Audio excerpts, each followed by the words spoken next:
को पीए पीएस के पास क्या ऐसा एक्सपीरियंस है, क्या ऐसी क्वालिफिकेशन है कि वो यूनिवर्सिटी के सारे सिस्टम को समझते? क्या उन्होंने यूनिवर्सिटी के एक्ट को पढ़ा भी है? क्या कभी उठा के भी देखा है? क्या उनको पता है क्या स्टैट्यूट होते हैं? क्या उनको पता है कि किसकी क्या पावर्स है, किसको वो डायरेक्ट कर सकते हैं, किसको नहीं कर सकते हैं? टीचर्स और नॉन टीचिंग के जो कर्मचारी हैं वो अपने वेतन को लेके चिंतित रहते हैं। इंफ्रास्ट्रक्चर की बात करें तो स्टेडियम नहीं है, लैब्स नहीं है, क्लासरूम अच्छे नहीं है। पीए पीएस के पास क्या ऐसा एक्सपीरियंस है, क्या ऐसी क्वालिफिकेशन है कि वो यूनिवर्सिटी के सारे सिस्टम को समझते? क्या उन्होंने यूनिवर्सिटी के एक्ट को पढ़ा भी है? क्या कभी उठा के भी देखा है? क्या उनको पता है क्या स्टैट्यूट होते हैं? क्या उनको पता है कि किसकी क्या पावर्स है, किसको वो डायरेक्ट कर सकते हैं, किसको नहीं कर सकते हैं?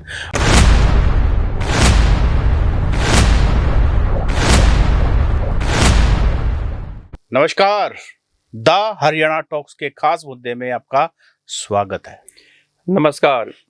आज हम बात करेंगे हरियाणा के यूनिवर्सिटीज़ और कॉलेज में इंस्पेक्शन के लिए, निरीक्षण के लिए एक पैनल बनाया है जिसमें शिक्षा मंत्री के पीए और 2 अन्य लोगों को शामिल किया है।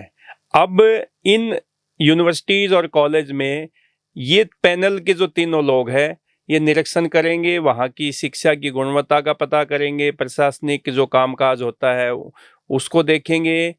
अब इसका क्या इम्पैक्ट पड़ेगा यूनिवर्सिटीज़ और कॉलेज में, वो तो भविष्य में सामने आ पाएगा। हरियाणा की जो यूनिवर्सिटीज़ हैं वो इंडिपेंडेंटली अपने आप में ऑटोनोमस हैं और उनको किसी भी तरह का, इस तरह का कोई इंस्पेक्शन है, इस तरह की कोई कमेटी है, उसकी पावर सिर्फ और सिर्फ चांसलर्स के पास होती है। और हरियाणा में जो हमारे महामहिम हैं गवर्नर साहब, वो हरियाणा की सभी यूनिवर्सिटीज़ के चांसलर हैं और इस तरह की कोई भी इंस्पेक्शन कमेटी जो है चांसलर साहब को ही वो परमिशन है। सेक्शन 9 जो एमडी यूनिवर्सिटी एक्ट है, अगर मैं रोहतक की यूनिवर्सिटी की बात करूं जहां पर बैठकर हम ये पॉडकास्ट कर रहे हैं जिस शहर में, तो ये हमारे सभी पब्लिक यूनिवर्सिटीज़ का है। लेकिन जो कमेटी बनाई है उसमें हमारे शिक्षा मंत्री के पीए पीएस वो इस कमेटी में ले लिए गए हैं और उनको टास्क दी गई है कि आप हरियाणा की यूनिवर्सिटीज़ में इंफ्रास्ट्रक्चर, क्वालिटी एजुकेशन कैसे इम्प्रूव की जाए, उसके लिए वो यूनिवर्सिटीज़ का दौरा करेंगे और वो बताएंगे, वो फीडबैक सरकार को देंगे। इस पर बहुत सारे सवाल उठ रहे हैं। सत सिंह जी, ये तो आपने जो बात बताई, पैनल जो बना है वो हम डिस्कस तो करेंगे उसमें, लेकिन पहले थोड़ा सा हम यूनिवर्सिटीज़ के सिस्टम की बात कर लेते हैं।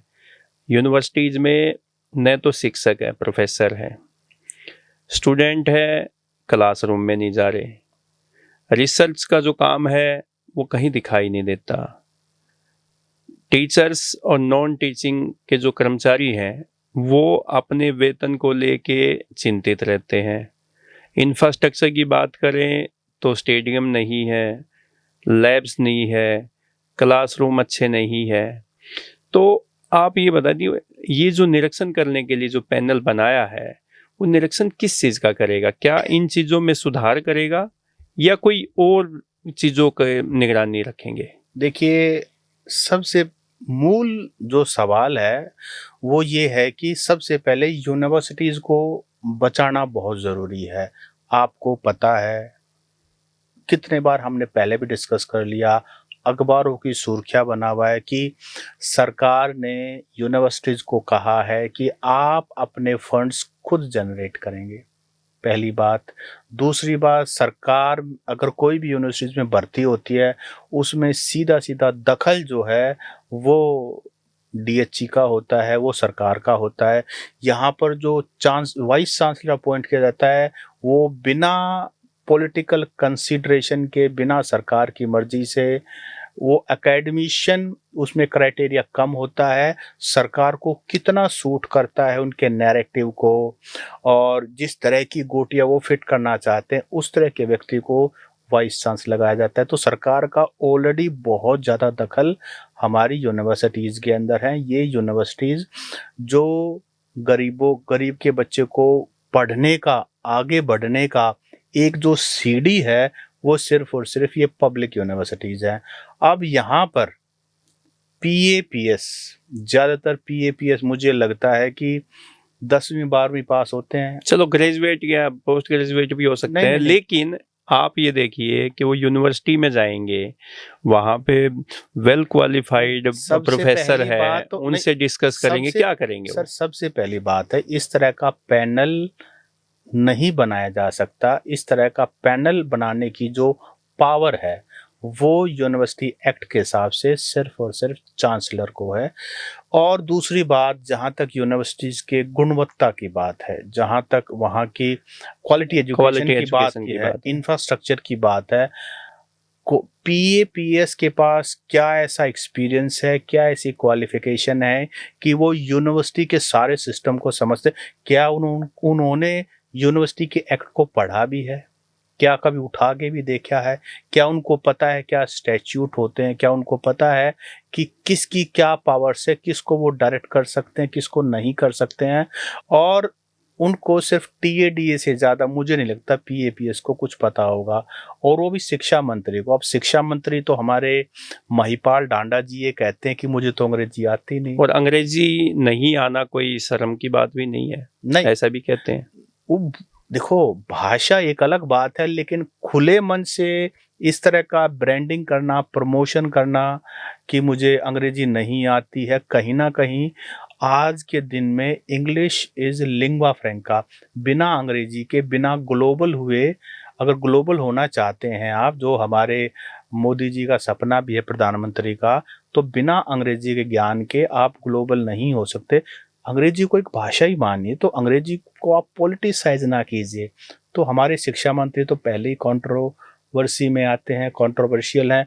ऊपर से पैनल के अंदर अपने पीएपीएस को का नाम डलवाना अपने आप में कोई दूरदर्शिता की कम से कम ये सोच नहीं है। अब अगर पीए की मैं बात करूं, आज ये एक अखबार में छोटी सी खबर भी छपी हुई है। महिपाल डांडा के पर्सनल स्टाफ के अंदर उनके पर्सनल सेक्रेटरी हैं करण सिंह, और उनके पर्सनल असिस्टेंट जो बताया मैंने आपको प्रदीप जागलान, ये पहले बताया आपको मैंने, पीएस हैं करण सिंह और पीए हैं प्रदीप जागलान। इनके अलावा एक एकेडमिशियन भी है शत्रुप डांडा, जो कि फॉर्मर असिस्टेंट प्रोफेसर हैं Chhajuram college of education Hisar के अंदर। तो मतलब कहने का मतलब है कि ये जो पैनल बनाया है, इसकी अपने आप में क्या वैधता है? इसमें सत्संग जी देखो, अगर पैनल बनाना ही था ना, तो यूनिवर्सिटीज़ के जो रिटायर्ड प्रोफेसर हैं, जिन्होंने रिसर्च अच्छा कर रखा है, जिसका रिसर्च का बैकग्राउंड बहुत अच्छा है, और या फॉर्मर वाइस चांसलर को लिया जा सकता है, रजिस्ट्रार को लिया जा सकता है, या कोई और बहुत सारी एक्सपर्ट बंदे हैं इस हरियाणा में बैठे हैं, बाहर से भी बुलाए जा सकते हैं। उनको अगर इन पैनल में लिया जाता तो मुझे लगता है कि उनका एक्सपीरियंस जो है यूनिवर्सिटीज़ को भी काम आता, और जो यूनिवर्सिटी से वो फीडबैक लेके जाते, इनपुट लेके जाते, वहाँ की रिपोर्ट तैयार करके लेके जाते, एजुकेशन मिनिस्ट्री के सामने रखते, सरकार के सामने रखेंगे, राज्यपाल के सामने रखेंगे, तो उसका मुझे लगता है कि ज़्यादा बेनिफिट होने वाला था।